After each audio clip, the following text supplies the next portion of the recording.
నియంత పాలనకు చరమగీతం పాడి ప్రజాస్వామ్య పాలన కావాలని ప్రజలే కాంగ్రెస్ ను గెలిపించారన్నారు బీసీ సంక్షేమ సంఘం జాతీయ అధ్యక్షుడు ఆర్ కృష్ణయ్య.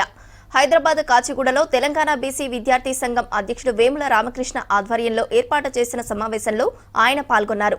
కాంగ్రెస్ అధికారంలోకి వచ్చి 11 నెలలైనా ఫీజు రియంబర్స్మెంట్, స్కాలర్షిప్ బకాయిలను చెల్లించకుండా నిర్లక్ష్యం వహిస్తుందని విమర్శించారు. రేపు కాలేజు విద్యార్థులు క్లాసులను బహిష్కరించి కలెక్టర్, ఆర్డీఓ, ఎంఆర్ఓలకు వినతి పత్రాలు అందజేయాలని పిలుపునిచ్చారు ఆర్ కృష్ణయ్య.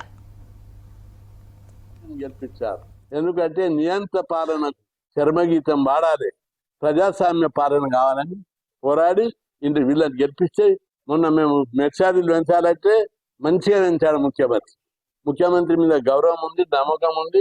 ఇప్పటికైనా తాను జోక్యం చేసుకొని ముఖ్యమంత్రి గారు అందరి ఫీజుల బకాయిలు ఇప్పియాలి.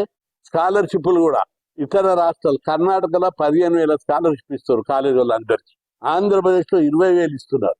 మన రాష్ట్రంలో ఎంత ఇస్తున్నారు? 5,000. అందుకే స్కాలర్షిప్లు మేము ఎక్కువ కూడా అడుగుతలేము.